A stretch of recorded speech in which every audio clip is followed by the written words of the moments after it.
So do you need to take that Mavic 3 Classic that you just bought, throw it in a dumpster, light it on fire, and buy this drone instead? That's what we're gonna be answering in today's video.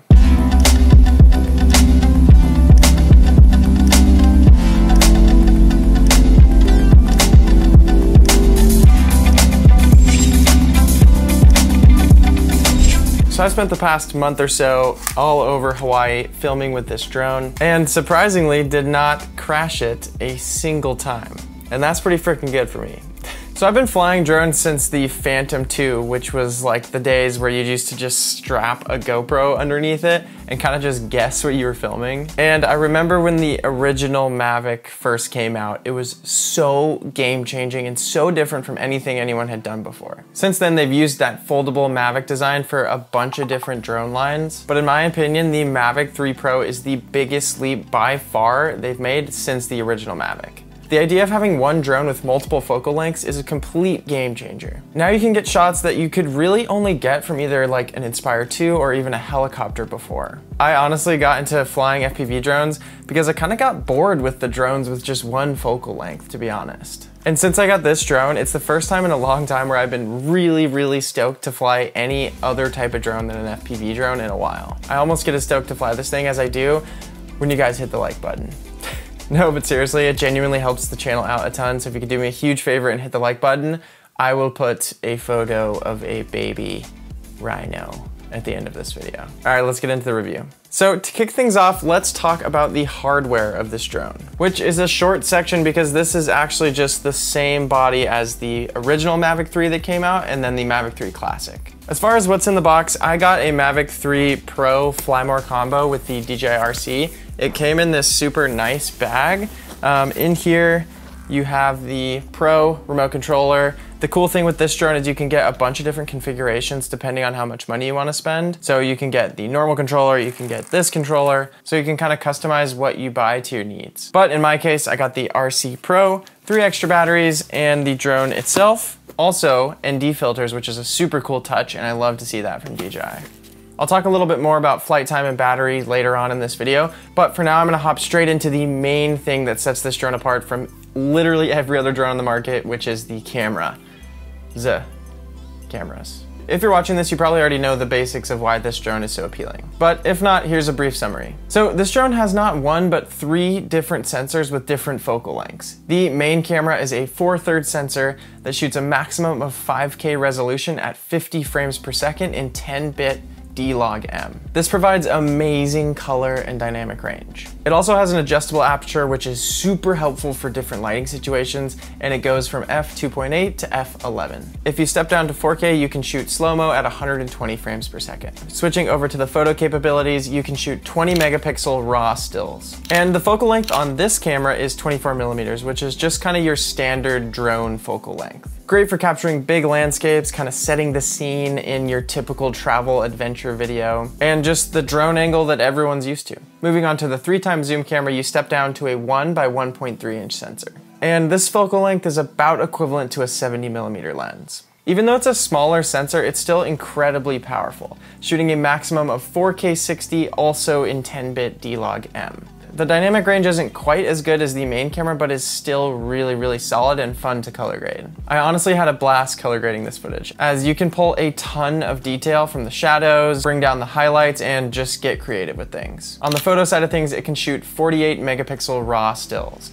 The aperture on this lens is locked at f2.8. Finally, the 7x sensor is a 1/2 inch sensor capable of 4K 60 at 8-bit standard color profile. The Cine version does have the ability to shoot in 10-bit ProRes. And this lens is about the equivalent of a 166mm telephoto lens. It can shoot 12 megapixel raw stills, and the aperture is locked at f3.4. So the image from this lens isn't quite as good as what you get from the other lenses, but it's really useful for things the other lenses aren't great at. Which leads us to the next section of the video, which is actually looking at footage and seeing how these lenses work out in the real world. And just explaining why it is such a big deal to have 3 lenses on one drone. So typically in cinema, how drones are used are to like set the scene. scene. So you'll get a big wide landscape shot, and then you'll move in and get to the details. And from there, you kind of really tell the whole story of the film. But now on one drone body, you can get one big establishing shot, switch to the 3x to get subjects and closer up details. And then with the 7x, you can even get expressions and emotions on people's faces. On top of that, you can shoot subjects from super far away. So whether you're shooting nature and you just don't want to disturb the wildlife,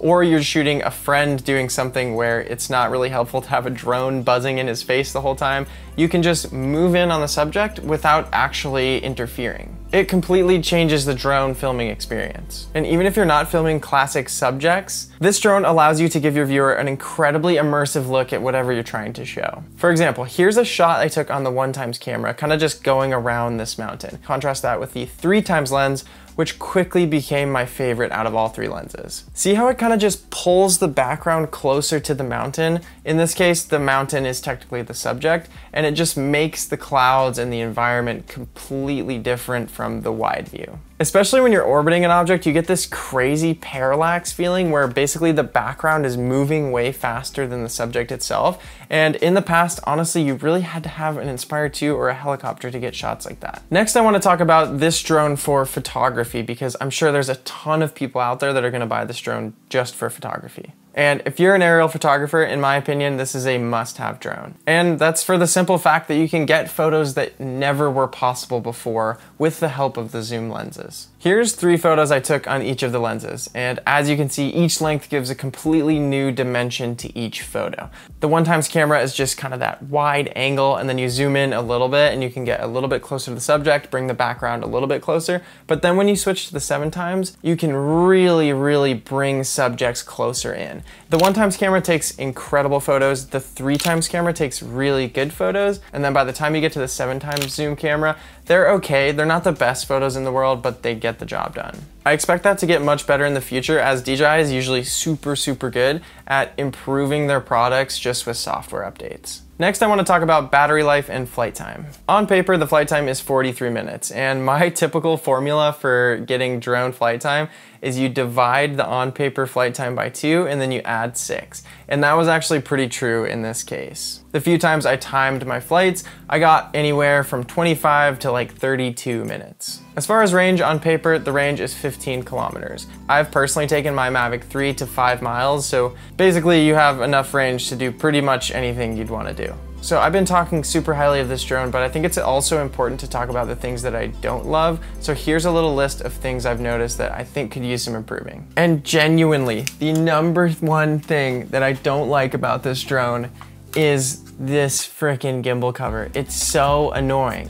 So I've had this drone, like I said, for a month. I've flown it a ton of times, and it still takes me this long to get the thing on. So you have to like slide it in here. The camera has to be at the perfect angle. Still not at the perfect angle, so you have to like move it around. And then you hook it back here, and then you have to take the propellers because they're all smashed now. Cover them up, make sure the ones in the bottom are good, and you're fine. So frustrating, and I can't freaking wait for someone on Amazon to just come up with a simple like boom gimbal cover. I'd also love to see D-Log on the 7x lens. The color grading is pretty solid, it's not the worst thing in the world, but with D-Log you can just really pull the shadows, pull the highlights, and have a lot more flexibility, so I would love to see that in the future. Lastly, I just want to note that if you are flying this drone in 3x or 7x zoom, make sure you're not close to hitting anything, because when you're zoomed in, it's really easy to kind of lose track of where you are and your depth perception gets weird. So if you are gonna film in any of the zoom modes, I would 100% recommend flying in normal mode, because then you get the 360 obstacle avoidance. Those things are definitely a little bit nitpicky, but it just is because there's a lot to love about this drone. But now let's finally answer the question we asked at the beginning of this video. Should you buy this drone? First, let's look at the price and compare it to the Mavic 3 Classic.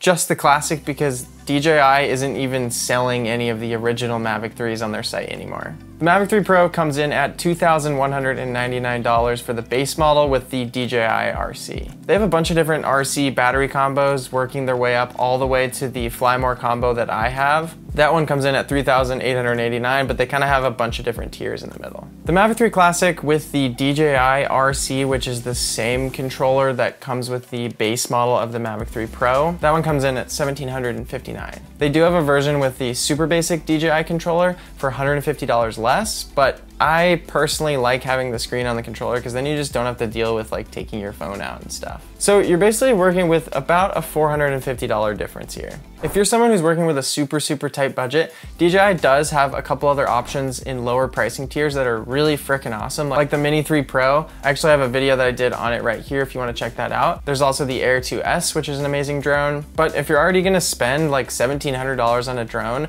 I would definitely recommend going with the Mavic 3 Pro. It's basically 3 drones in one, and the amount of unique shots that you can get with it goes up substantially. So anyways, I hope that helps you guys make your decision on whether or not you want to buy this drone. If you are going to buy the drone, I do have an affiliate link down below that takes you directly to DJI's website where you can buy it. If you are already going to buy the drone, it would mean the world to me if you use that link. I was not paid to make this video by DJI, so little things like that honestly just go a long ways towards helping me create more videos like this for my channel. Anyways, that's it for this video. Thank you guys so much for watching. I'll see you on the next one. Here's a photo of a baby rhino. Peace.